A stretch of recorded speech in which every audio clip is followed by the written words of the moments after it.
Bueno, un poco para empezar, un poco de historia, digamos, este tema, nosotras lo vemos principalmente desde una perspectiva de derechos humanos, porque la perspectiva de género parte de una perspectiva de derechos humanos, y haciendo un poquito de historia, al término de la Segunda Guerra Mundial, la causa de los derechos humanos vuelve a tomar una dimensión importante. Allí se empieza a trabajar, a partir de 1948, en las Naciones Unidas, el tema de una Declaración Universal de Derechos Humanos. Este tema, digamos que en 1948 se sanciona la convención, es conocido por todas y por todos, pero lo que no es conocido, que frente a este instrumento se dio una pelea. Se dio la pelea que dieron algunas de las delegadas mujeres, encabezadas por una estadounidense llamada Eleanor Roosevelt, que ponen en entredicho el título que le querían dar a la convención. A la convención la querían llamar Declaración Universal de los Derechos del Hombre.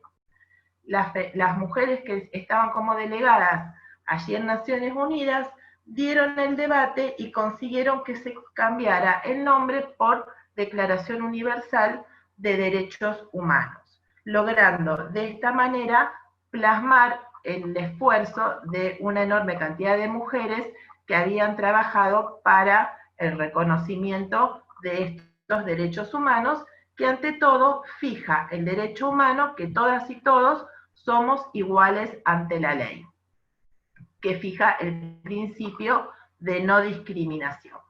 A partir de allí, a pesar de esta Declaración Universal de Derechos Humanos, se empieza a trabajar a nivel de Sistema Internacional de Derechos Humanos las discriminaciones de grupos vulnerables. Entre ellos, grupos, nos dicen, ¿no? Como un sector de la sociedad vulnerable, se empieza a trabajar en la Convención Internacional contra la Discriminación de las Mujeres. Es una convención que se llama específicamente Convención sobre la Eliminación de todas las formas de discriminación contra la mujer. Esta convención se sanciona en 1979 y la conocemos comúnmente como CEDAW, por sus siglas en inglés, ¿no? Porque es el comité que monitorea la aplicación de la convención en cada uno de los estados partes. El espíritu de esta convención es ampliar el concepto androcéntrico de derechos humanos, tomando como norma la discriminación basada en el género. ¿Y por qué decimos un concepto androcéntrico de derechos humanos? ¿Qué significa androcéntrico? Androcéntrico quiere decir que el derecho está pensado, y los derechos humanos en su momento también, desde un punto de vista, parten desde la perspectiva de un varón heterosexual. Esta es la mirada que generalmente tiene el derecho. Por eso muchas veces decimos un derecho androcéntrico, que es desde donde parte. Después, desde una crítica decolonial, también podemos decir parte desde un varón heterosexual blanco. Podemos decir un varón heterosexual blanco propietario, y así ir agregando a este sujeto de derechos pensado como universal, que tan universal no es porque en el fondo está pensado en un sujeto con todas estas características. Varón principalmente y heterosexual, para nosotros decir que es un derecho androcéntrico. Esta convención, que todas y todos conocemos, porque bueno, es una de las convenciones más relevantes, digamos, dentro de derechos humanos, la traigo un poquito, muchos años después de su sanción, y ahora veremos su incorporación en la Constitución, porque es una convención nodal, digamos, para que nosotras tengamos presente en todos los ámbitos en el que vamos a ejercer nuestra profesión. Es una convención que, como nosotras en la facultad, y acá voy a hablar específicamente de la Facultad de Derecho de la UNR, por ahí algunas hicieron su carrera en otra facultad de Derecho que no sea de la Universidad Nacional, y sí lo vieron, pero nosotras en la Facultad de Derecho, más que en general en la materia de derechos humanos, o quien en su momento hizo la materia optativa, que ahora ya tampoco está más en el plan nuevo, no vemos estas cuestiones de género en nuestra profesión, ni mucho menos nuestra carrera está transversalizada con estas problemáticas. Entonces traigo esta convención para ver que la tenemos que tener presente en toda práctica que nosotras hagamos que esté relacionada con género. Lo importante de esta convención es que aporta un concepto de qué es la discriminación hacia las mujeres y que además establece los derechos de las mujeres en 9 áreas o ámbitos diferentes. Pero centralmente plantea las obligaciones que tienen los estados. Y en esta convención, que la ONU la aprueba en el 79, en nuestro país es aprobada por la ley 23.179 en el año 1985, o sea que fíjense los años que hacen, y luego con la reforma constitucional del año 94 es incorporada al artículo 75, inciso 22.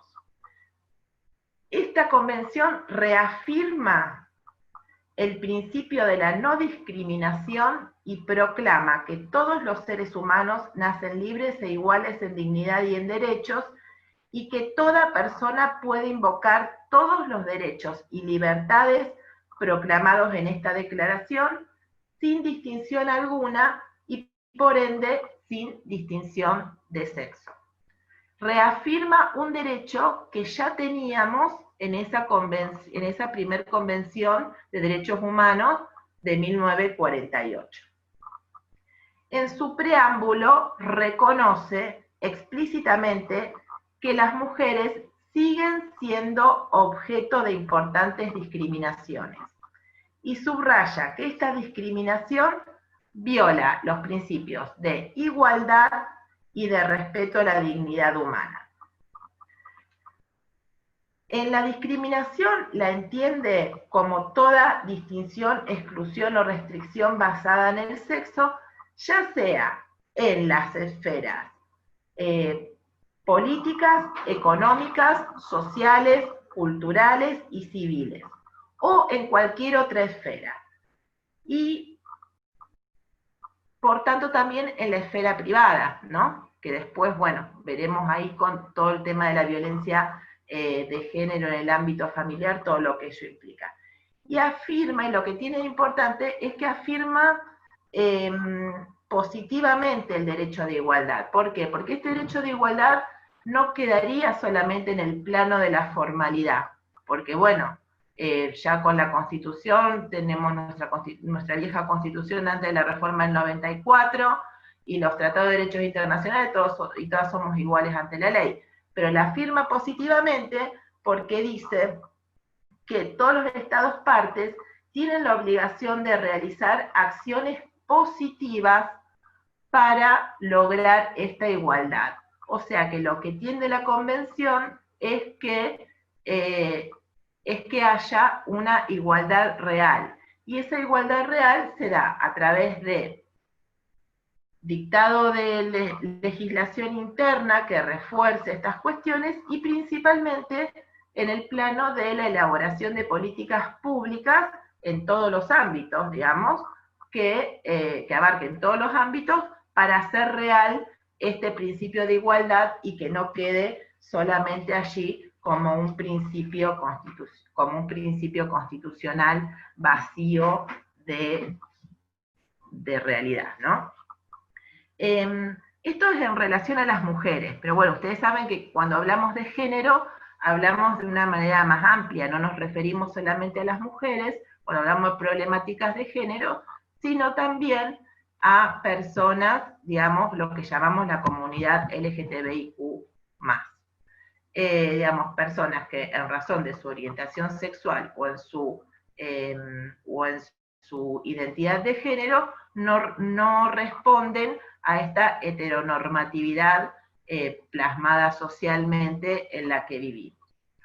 Para estas personas no tenemos una legislación internacional específica como la de no discriminación sobre la eliminación de discriminación hacia las mujeres, pero sí hay otros, digamos, no tenemos una legislación internacional en el sentido de tratados o convenciones, pero sí ya hay documentos internacionales, como por ejemplo en el año 2007, que varios estados firman los principios de Yogyakarta, que establecen principios para estas personas que nosotras ahora llamamos las disidencias sexuales, podemos decir, de quienes no se ajustan a estos parámetros de género establecidos por el patriarcado.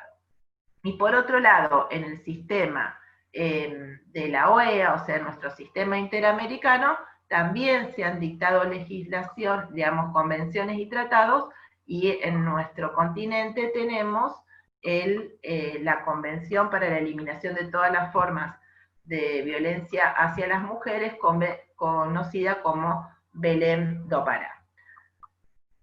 Esto es en el plano internacional, pero un poquito quería ir a la vieja convención de eliminación de todas las formas de discriminación hacia las mujeres, porque es como la legislación tronco, digamos, madre, que nosotras tenemos para plantear luego un montón de otras cuestiones, y más que es, para referenciarnos en ella, y más que es una legislación que también, digamos, un tratado internacional que para nosotras también es legislación interna. A partir del año 2009 en nuestro país, haciéndose eco principalmente de los reclamos de los movimientos de mujeres y de los reclamos de la diversidad, de las disidencias sexuales, se empiezan a dictar en nuestro país varias leyes, digamos, en este sentido. También por estos reclamos, obviamente, que se hacen desde los movimientos sociales, pero a su vez también como una necesidad de cumplir con esas obligaciones a las que el Estado argentino se somete o se obliga al firmar estos tratados, digamos. En el año 2009 en nuestro país se sanciona la ley 26485, que es de protección integral para prevenir, sancionar y erradicar la violencia hacia las mujeres en todos los ámbitos donde desarrollen sus relaciones interpersonales, bueno, que es la ley de violencia hacia las mujeres, para resumirla un poquito, y que en nuestra provincia en el año 2013 se refleja a través de la ley 13.348. También en el año 2012, producto de del reclamo esencialmente de las mujeres, se modifica la ley 26.791, modifica los incisos 1 y 4 del Código Penal, incluyendo el delito de femicidio y sus modalidades. Antes ustedes saben que los crímenes hacia las mujeres se los llamaba delitos pasionales, ¿no? Homicidios pasionales. Bueno, se logra incorporar la figura del femicidio no hace ni siquiera 10 años, piensen que en el año 2012. En relación a las personas hacia la comunidad LGTBIQ+, en el año 2010 se sanciona la ley de matrimonio igualitario, y en el año 2012 la ley de identidad de género, que amplía, digamos, que lo que hacen estas dos leyes es ampliar derechos hacia esta colectiva, ¿no? Lo que no se ha logrado aún y se está trabajando sobre ello es, que creo que tuvieron un conversatorio sobre una charla de estas específica, es que no hay una legislación específica para prevenir, sancionar y erradicar la violencia que sufren las personas en razón de su identidad sexual o su orientación. O su orientación sexual, o su identidad de género o su orientación sexual. Eso todavía no se ha logrado y bueno, es un poco lo que se está trabajando actualmente. En materia legislativa, nuestro país cuenta con herramientas, y es por la ley sancionada, o sea, la fría letra de la ley. Esa legislación la tenemos. Pero sabemos que la protección normativa no tiene la virtualidad de modificar la realidad por sí misma. Que muchas veces las leyes están allí, pero la realidad en la que vivimos es bastante diferente a lo que ordenan las legislaciones. Y mucho más difícil va a ser, digamos, revertir la situación que vivimos si los o las operadoras de justicia se perpetúan en aplicar las leyes sin perspectiva de género, sin tener en cuenta esta legislación, digamos, convencional y constitucional, que son el marco sobre el cual debemos inferir o litigar o asesorar, etc. En general se desconoce la complejidad del fenómeno que nosotras tenemos que revertir, y nosotros tenemos que revertir. Parece como que la legislación ya está y punto, y no. La legislación son herramientas con las que nosotras tenemos que trabajar, pero a su vez estar muy con la oreja pegada, ¿no?, a lo que pasa en nuestra sociedad, a cómo son los imaginarios que circulan en nuestra sociedad. Vemos que toda esta legislación es muy rica, pero que muchas veces, y más, como decían antes las compañeras, vemos muchos fallos que no tienen esta perspectiva, ¿no?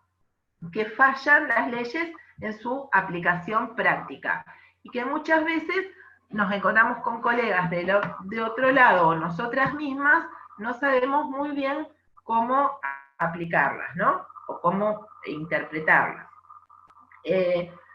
Por eso es necesario en este momento repensar el derecho. Repensar el derecho en su totalidad, ¿no? Porque esto es una aplicación transversal lo que tenemos que hacer. Y que va mucho más allá de tener buenas leyes o de contar con buenas resoluciones judiciales. Como dice Alda Facio, que es una jurista latinoamericana, que a mí me gusta mucho citar, dice: significa hacer de esta disciplina, o sea, del derecho, un instrumento transformador que desplace los actuales modelos sexuales, sociales, económicos y políticos hacia una convivencia humana basada en la aceptación de la otra persona como una legítima otra y en la colaboración como resultado de dicho respeto de la diversidad. Se trata de usar esta legislación, de repensar el derecho como instrumento transformador, en el fondo. El tema de la desigualdad de género y de la violencia en todas sus formas, porque ustedes saben que la violencia no es solamente la violencia física, también tenemos la violencia psicológica, la violencia simbólica, económica, política y todas sus formas, ¿no? No es un tema que se ha superado, sea cual fueran las leyes que están aprobadas, y se ha afirmado, el movimiento de mujeres específicamente, ha visto en todo este tiempo, desde que contamos con toda esta legislación, que la legislación no exorciza el patriarcado. Y acá hay una palabrita con la que creo que tenemos que trabajar, que es la palabra patriarcado. y no tenemos que tener miedo en nombrarla y decirla en todo escrito o presentación judicial que hagamos. ¿Qué es la perspectiva de género? Bueno, ustedes me preguntarán, bueno, usted está hablando de perspectiva de género, pero ¿qué quiere decir? ¿Qué sería perspectiva de género? La perspectiva de género es una función crítica que nosotras hacemos, porque está destinada a poner de manifiesto el injusto reparto de los roles sociales entre los sexos propios del patriarcado.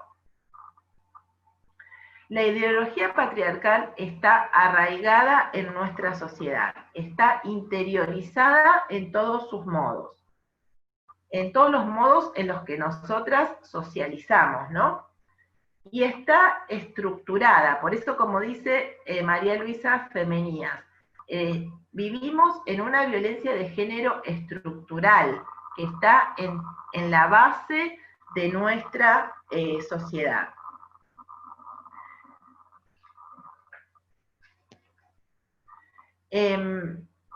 Por eso, para comprender la necesidad de aplicar una perspectiva de género, para poner la perspectiva de género en la agenda pública, es necesario que reconozcamos que vivimos en una sociedad patriarcal. ¿Qué es esto del patriarcado? ¿Cuál sería un concepto de patriarcado o a qué le decimos patriarcado cuando hablamos de patriarcado? Desde las elaboraciones de la filosofía feminista, desde más o menos desde la década del 70, se llama ideología patriarcal o patriarcado al sistema de dominación sexo-género que expresa y reproduce la desigualdad, la invisibilización y la imposición de modelos o estereotipos socioculturales naturalizados, delimitados a su vez por los espacios jerárquicos significativos. O sea que en los espacios jerárquicos siempre hay un sexo en esos lugares. Esto, a su vez, traspasa la esfera simbólica, porque simbólicamente todas y todos naturalizamos estas cuestiones, y también se refleja en la esfera pública como en la esfera privada. La ideología patriarcal lo que hace es invisibilizar la exclusión y la violencia estructural, promoviendo el silencio y la omisión de las mujeres, aún en sociedades altamente democratizadas. Porque a veces pensamos que estas cuestiones pasan en los países, no sé, en los países árabes o en países que por ahí no tienen la democracia como la concebimos nosotras, pero esto pasa hasta en las sociedades democráticas. El concepto de patriarcado debe, además, articularse y analizarse con el concepto de género. Hablar de género y patriarcado nos conduce inevitablemente a analizar la desigualdad real, no la desigualdad legislativa, la desigualdad real, y por tanto la perspectiva de género aparece como una voluntad política para transformar este orden social injusto.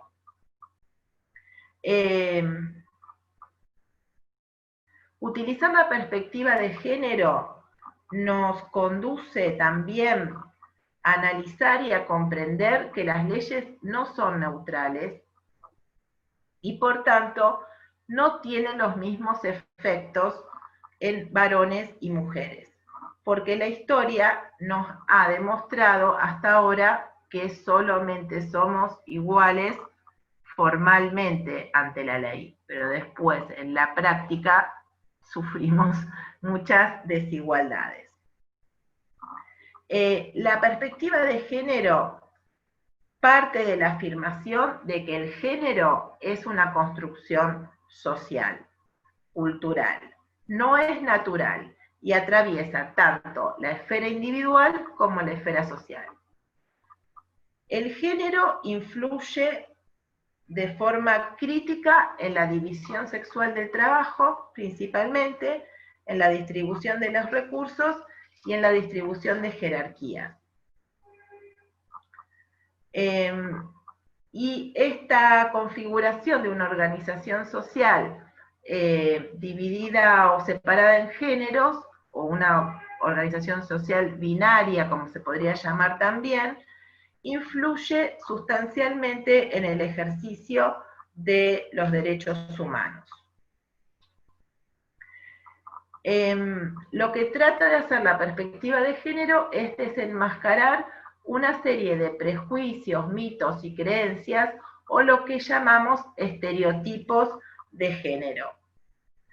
El mundo jurídico generalmente ha omitido hacer, digamos, visibilizar todos estos estereotipos, y generalmente se enquistan como creencias dentro de las mismas decisiones judiciales o dentro de las mismas contestaciones de demanda, etc. Estos prejuicios, estos estereotipos, los vemos en cada conversación que tenemos con alguna colega cuando queremos tratar un asunto, cuando vamos a cualquier audiencia. Estos estereotipos están totalmente relacionados, y los estereotipos de género muchas veces nos llevan también a un tipo de violencia que nombré antes, que es la violencia simbólica. Cuando una sentencia judicial estereotipa a las mujeres en sus roles de género, estamos asistiendo muchas veces a tipos de violencia simbólica en el plano institucional. Y esto lo hacemos pasar, digamos, no lo vemos en la dimensión que tiene, ¿no? La dimensión política que esto implica. Por ejemplo, bueno, lo vimos en sentencias penales hace muy poco, ¿no? Cuando a la violación no se le dice violación, etc. Es una violencia institucional, es una violencia simbólica institucional.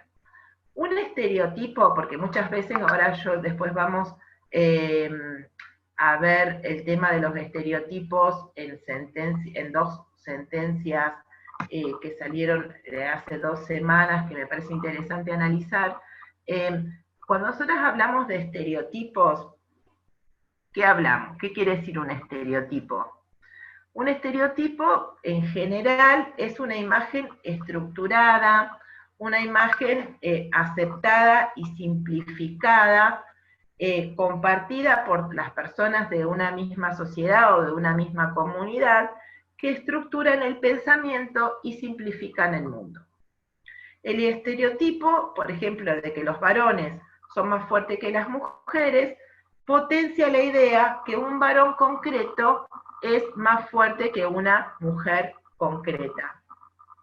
Solo por pertenecer a la categoría varones, ya nos creamos una imagen de todos los varones más allá de sus características particulares.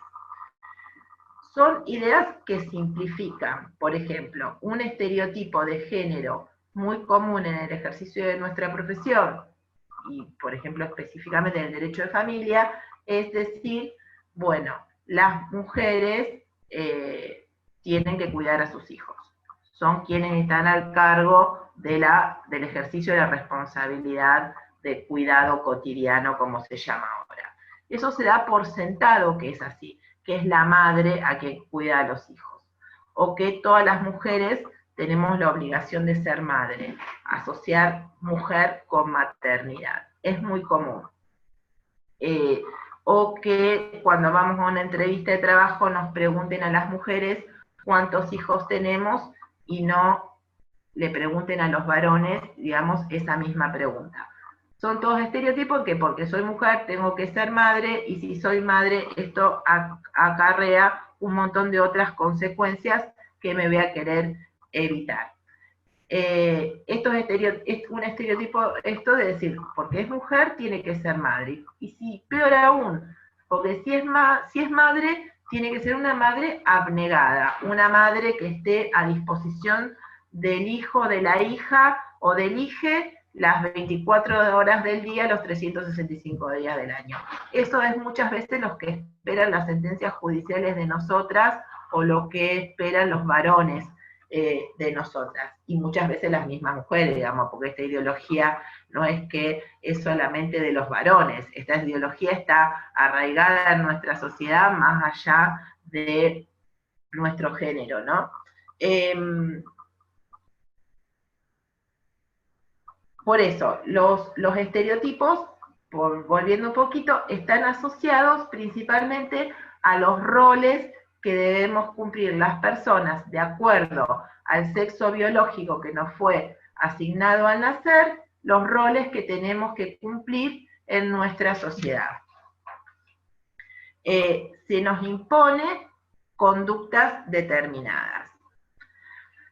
Un ejemplo de esto del mandato social que decía antes, de estos mandatos sociales que tenemos de acuerdo a nuestro género, es, por ejemplo, muy claro ejemplo, que ahora por suerte se ha derogado a partir de agosto de 2015, en el código anterior, en el código civil anterior, la tenencia, vieron que no se llamaba cuidado personal, sino se llamaba tenencia, no sé, bueno, más o menos las edades de los y las que están participando aquí. Antes el código llamaba tenencia el cuidado de las hijas y los hijos, y le daba y establecía que para los y las menores de 5 años se iba a dar la tenencia a la madre, salvo causas excepcionales. O sea, quedaba por sentado que las mujeres somos mejores cuidadoras que los varones.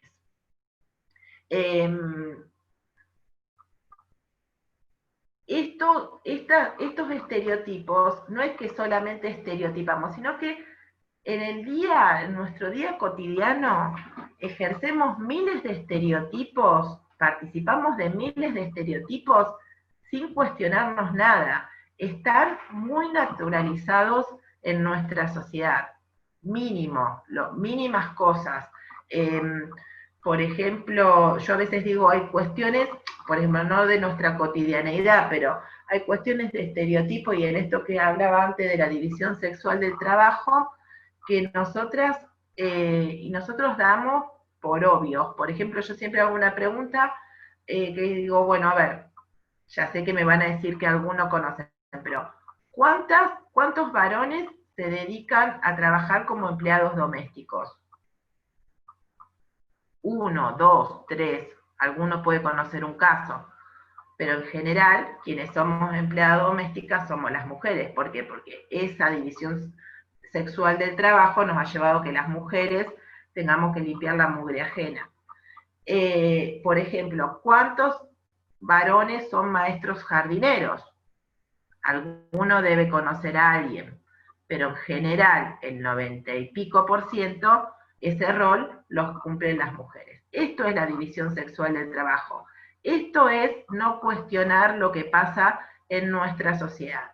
Y eso, llevado a las cuestiones específicas, bueno, lleva como mucho más. Ustedes vean, por ejemplo, todo a nivel jurídico, todos los amparos que tuvieron que presentar un grupo de mujeres para poder ser aceptadas como choferes de colectivo. ¿Por qué? Porque una mujer no podía ser chofer de colectivo y hubo que presentar un amparo. Producto de estos estereotipos socialmente arraigados, y probar ¿qué tenían que probar? Que tenían carnet de conducir. Lo vemos como natural, y como que es natural que tengamos que hacer un amparo, digamos. Obviamente que el amparo fue otorgado producto de toda esta legislación internacional que tenemos.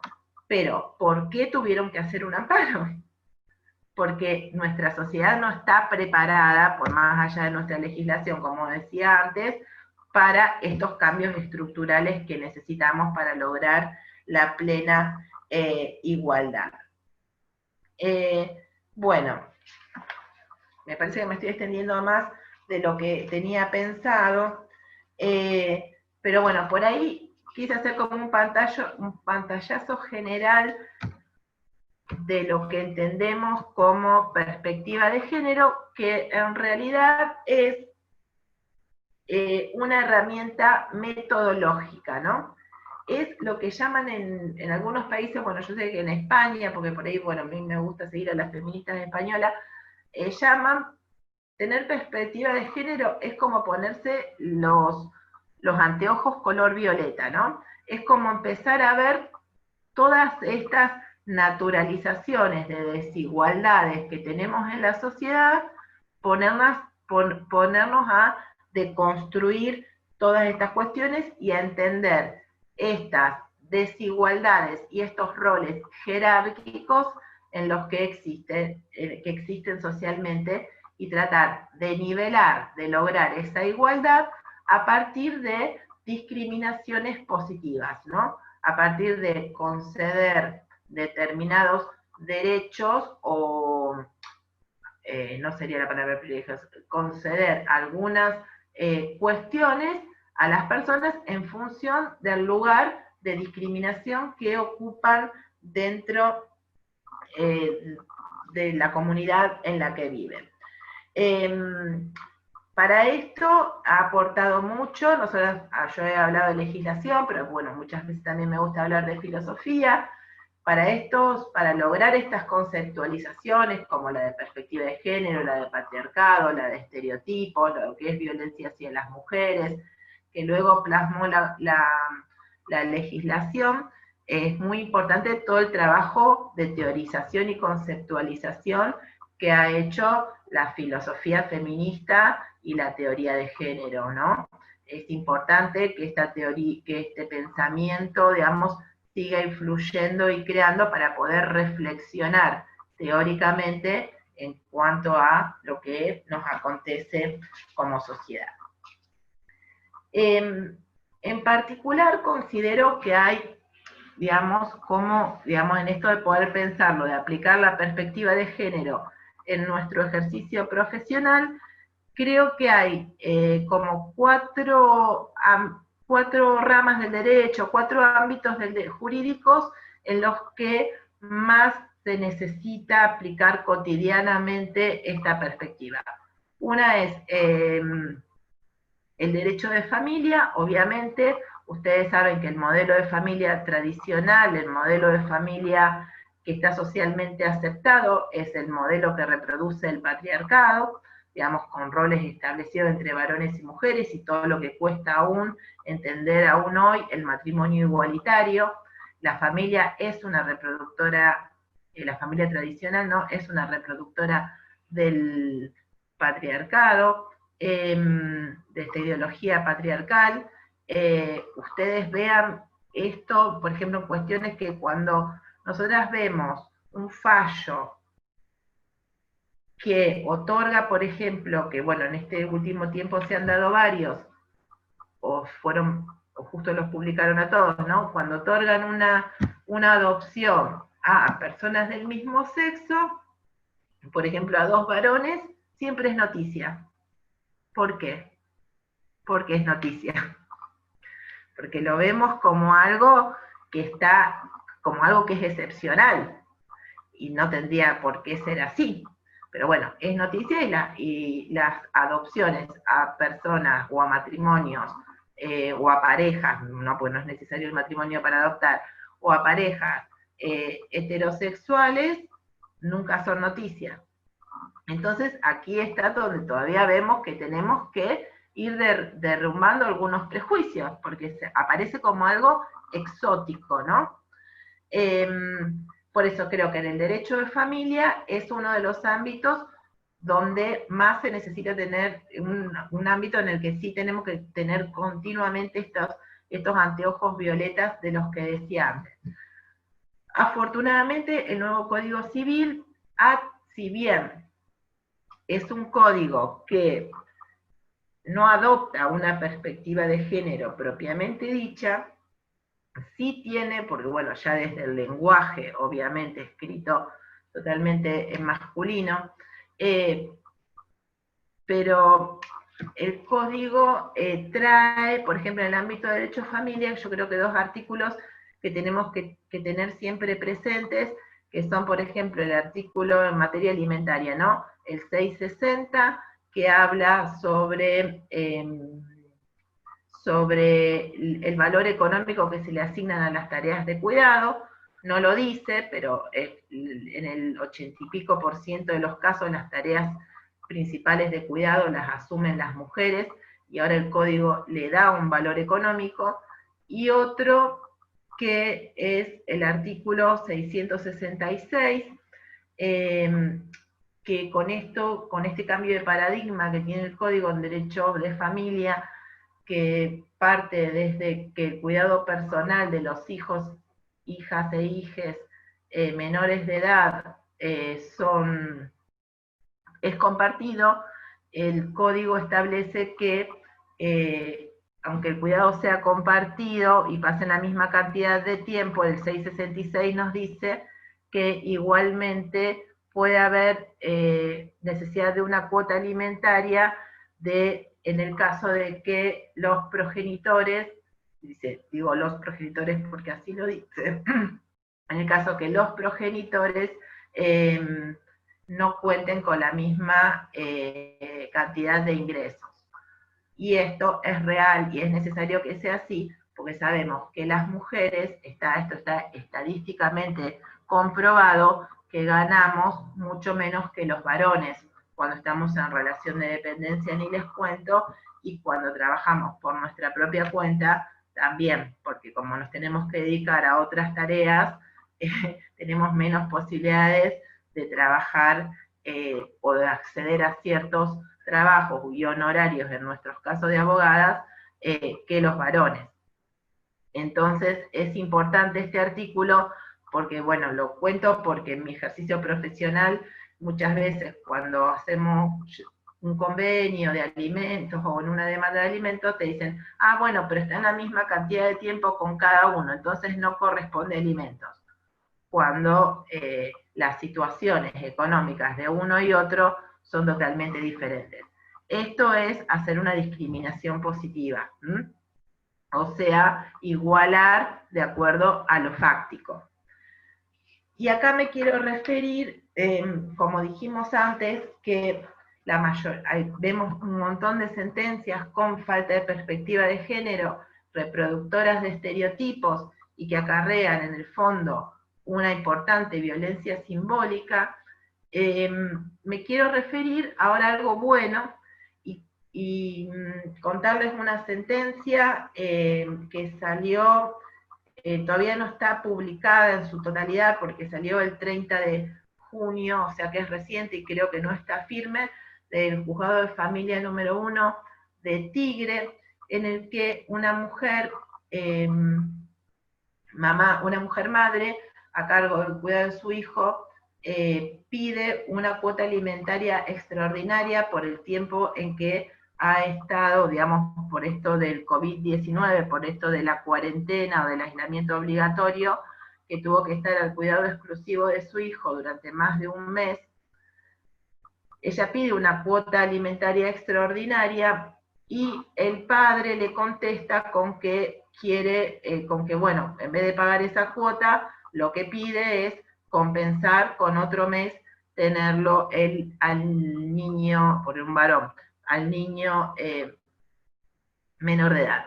Entonces, la jueza le dice que no, porque el niño no estaba acostumbrado a vivir un mes entero con su padre, digamos que también hay que respetar los derechos de niñas, niños y adolescentes, y hace lugar al pedido de la mujer de cuota alimentaria, y dice, y hace referencia en la sentencia a este artículo 660 y a los estereotipos de género con los cuales convivimos. Y dice, textualmente, hoy día coexisten en la sociedad viejos estereotipos y nuevas maneras de lo que es ser mujer y varón, y contamos con leyes que respetan estos cambios, como el artículo 660, que asigna expresamente un valor económico a las tareas de cuidados tradicionalmente en el modelo patriarcal a cargo de las mujeres. La sentencia habla de un modelo patriarcal. La normativa internacional y nacional busca la igualdad legal como elemento necesario para una igualdad real, que destruya los viejos paradigmas de una superioridad cultural y en consecuencia de discriminación. Por lo tanto, hace lugar, dice que para impartir una justicia igualitaria es necesario que se abandonen estos estereotipos de género propios de una sociedad patriarcal, superando todas estas discriminaciones que sufrimos las mujeres. Y que el cuidado, no sé, por una cuestión particular que se ha dado en el caso, que el cuidado no se, digamos que los alimentos no se basan en cuánto gastó el niño, en este caso, en comida o no, sino que el cuidado implica tareas mucho más allá, los alimentos implican tareas mucho más allá de que es los gastos de supermercado o de comida propiamente dicho, para hacer lugar a este alimento extraordinario que se da en un contexto también extraordinario en el que estamos viviendo. Entonces, creo que la profesional o el profesional que instó este tipo de alimentos de acuerdo a esta situación particular que vivimos, a la situación particular de esta mujer que vivimos, tuvo esta perspectiva de género que nosotras estamos trabajando acá como ejercicio profesional, como para ver cómo podemos lograr ese desequilibrio tan injusto que vivimos, esa desigualdad tan injusta que vivimos, cómo la podemos ir sorteando a partir de estas reparaciones que en este caso se dio como alimento extraordinario en el marco de la pandemia. Otro ámbito, bueno, eso referido al derecho de familia, otro ámbito en el que se dan, también se reproducen mucho los estereotipos y es necesario tener perspectiva de género, es en el derecho laboral, que por ahí parece que no, pero sí hay que tenerlo, no me voy a explayar para no ser tan larga, pero bueno, vemos que cuando hay despidos masivos a quien mayormente despiden, bueno, esto de los amparos que conté antes sobre las chicas que querían trabajar de lo que le gustaba, que era ser colectiveras, la precarización del empleo que sufren las mujeres, por ejemplo, las cajeras de supermercado mayormente son mujeres y sufren una precarización laboral importante, porque ni siquiera, por ejemplo, los grandes super de Rosario ni siquiera tienen horarios fijos establecidos, entonces tienen que cuidar a sus hijas e hijos por un lado, porque esta sociedad la pone en esos roles y a su vez, si quieren trabajar, tienen que trabajar con esas condiciones impuestas por las grandes empresas, ¿no? Y en otro ámbito, bueno, en otro ámbito que se da, indudablemente, que eso es para una charla totalmente específica, acá voy a decir solamente el título, es específicamente en el ejercicio de nuestros derechos sexuales y reproductivos. Tenemos todo el avasallamiento y nunca se ve esta problemática desde la perspectiva de género, sino en una cuestión de derechos humanos en general, derecho a la salud, etcétera, pero aquí nunca es aplicada la perspectiva de género. Nosotras en Rosario vivimos una situación particular, pero después en el resto de la provincia de Santa Fe no es así, y en el resto del país ni les cuento. Y en otro ámbito donde es totalmente necesaria la perspectiva de género, obviamente es en el derecho penal, en la que las mujeres que vamos a denunciar muchos delitos cometidos contra nuestras personas, relacionados principalmente a delitos sexuales o relacionados a violencia de género, somos totalmente revictimizadas, porque tenemos que contar la situación varias veces en varios ámbitos, la poca credibilidad que se le da a nuestros relatos, bueno, y a todo el manoseo que, digamos, el trajín judicial y el poco derecho a acceso a la justicia que tenemos en este ambiente. Y bueno, otro fallo que quiero rescatar, que es del 6 de junio, o sea que no tiene ni un mes, es un fallo de la provincia de Santa Fe, de la ciudad de Santa Fe, en el que, no sé si lo escucharon en estos días, pero es un fallo que una chica de 27 años que estaba embarazada fue acusada en un primer lugar por homicidio doloso y luego se transformó en homicidio culposo. La chica se dio cuenta que estaba embarazada a los 5 meses de su embarazo, luego trató de ocultarlo porque era un embarazo no deseado. Cuando tiene su parto es precipitado, ella tiene el parto en su casa, y cuando cuando el bebé nace, bueno, se cae el bebé y muere en el acto. Esta chica va al hospital Cuyen de Santa Fe. Ya sabemos todas y todos lo que significa el hospital Cuyen para las mujeres, ni recordar siquiera el caso de Ana María Acevedo, pero es un hospital en el que no se respetan los derechos de las mujeres, y esta chica fue acusada de homicidio, denunciada por miembros del hospital. La Fiscalía, el Ministerio Público de la Acusación, la acusa de homicidio culposo, doloso, y luego con la defensa acuerdan un homicidio culposo. Cuando firman, digamos, acordando 3 años de prisión para esta chica que lo iba a cumplir en suspenso. Cuando este acuerdo llega al juez, que lo quiero nombrar porque como siempre nombramos a quienes no tienen perspectiva de género, al juez que la tiene lo tenemos que rescatar, que se llama Nicolás Falkenberg, no hace lugar al acuerdo y absuelve a Rocío, la absuelve y ve que no había ningún delito. Y es una sentencia ejemplar porque explica que ese acuerdo estuvo basado en los estereotipos de género que tenían la fiscal, el fiscal, y les dice, digamos, les remarca al Ministerio Público de la Acusación todos estos prejuicios de género y deberes impuestos a las mujeres que la legislación no nos impone y que el Código Penal no tipifica, y no dice lo mismo de la defensa, porque bueno, no se puede meter contra la abogada y el abogado defensor, porque eran dos, que también la defensa, ¿qué defensa es que va a defender a una chica con estos prejuicios que tenían, ¿no? Hacerla firmar hacerla afirmar que reconocía el cumplimiento, un delito culposo, y que acordaba 3 años de prisión, la cual, bueno, se iba a cumplir en suspenso, pero ella no había cometido ningún delito.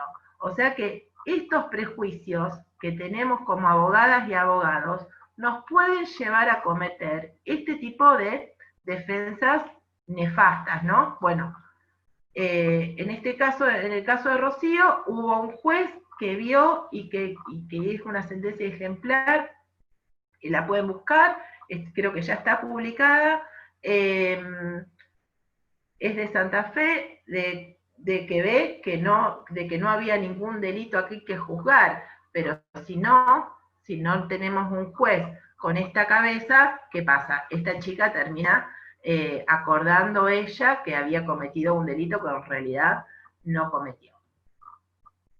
Por eso creo que no es gratis, digamos, entre comillas, que tengamos o no tengamos perspectiva de género. Nosotras en nuestro país, y para ir cerrando, tenemos una ley del año pasado, de enero de 2019, que es conocida como Ley Micaela, en la que obliga a los funcionarios de los 3 poderes del Estado a capacitarse en perspectiva de género y en violencia de género.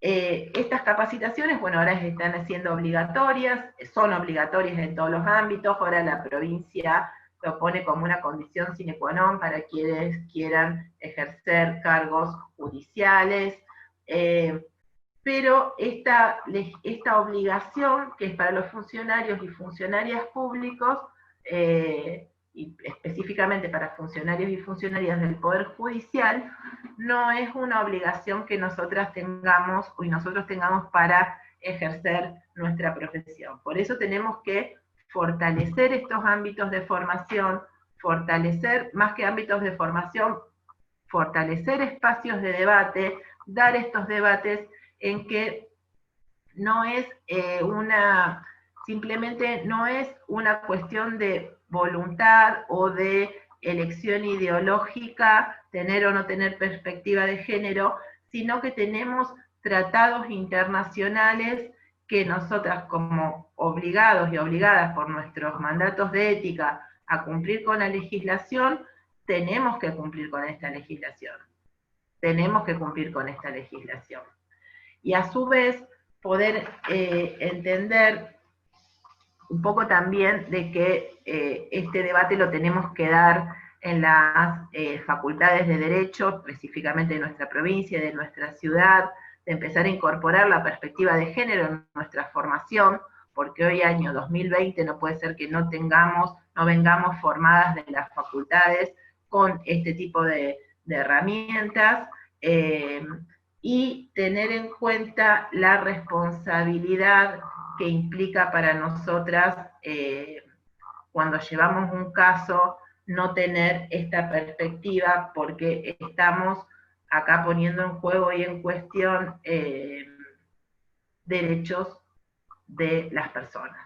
Entonces, creo que no es una cuestión de elección, sino es una obligación que tenemos en formarnos en esta perspectiva y aplicarla. Bueno, quería decir muchas cosas más, pero se me fue muy largo. Hasta aquí. Bueno, muchas gracias, Marianela. ¿Hay alguna duda, alguna pregunta para hacer?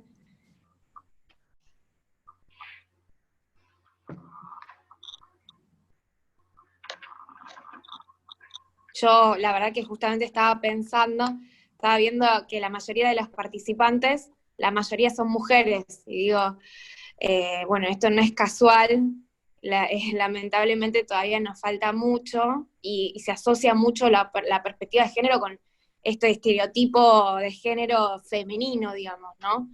Entonces, claramente nos falta mucho, y nos falta, como decías vos, incorporar la perspectiva de género en las formaciones académicas, y más que nada lo que decía Lucila, que sea algo transversal, que en todas las materias, en todas las asignaturas debería haber algún punto para tratar. Yo, por ejemplo, doy clases de Derecho Privado en la Facultad de Derecho. Civil 1 sería, la histórica Civil 1. Y me encantaría que en el programa tengamos un punto al menos de perspectiva de género para poder hablar con los chicos de 18 años y que ya se puedan incorporar de a poco, a incorporar herramientas de a poco para poder determinar cuándo estamos ante un estereotipo de género, ¿no? Que muchas veces sin saber terminamos reproduciendo. Bueno, si hay alguna duda más. Bueno, muchas gracias a todos y a todas, todos los que participaron, y nuevamente volverles a decir que esperamos otros encuentros y espacios como este, que no nos cansamos, porque bueno, el reclamo y la problemática necesita de doblegar esfuerzos, de doblegar compromiso. Aspiramos como misión de diversidad de colegio, insisto, ¿no?, en tener estos espacios con distintas comisiones e institutos, y volvemos a insistir en este enfoque integral y transversal. Así que, bueno, gracias también desde la Comisión de Género a la Comisión de Jóvenes, y que no lo dijimos, también gracias a Verónica Reynoso, directora del colegio que estuvo presente en toda la charla, que esto también, ¿no?, pone un poco de manifiesto la voluntad del directorio en ser el colegio partícipe activo en esta formación y capacitación y articulación como actor social también. Así que bueno, gracias Marianela y... Muchas gracias. Bueno, gracias y bueno, esperemos encontrarnos en próximos encuentros desde el programa Género y Sexualidades de la Facultad. Estamos a disposición para lo que quieran trabajar conjuntamente, dispuestas total. Bueno, somos un montón de compañeras, o sea que la próxima puede haber cualquier compañera que ustedes quieran. Buenísimo. Gracias. Bueno. Gracias a todas por los mensajes, gracias.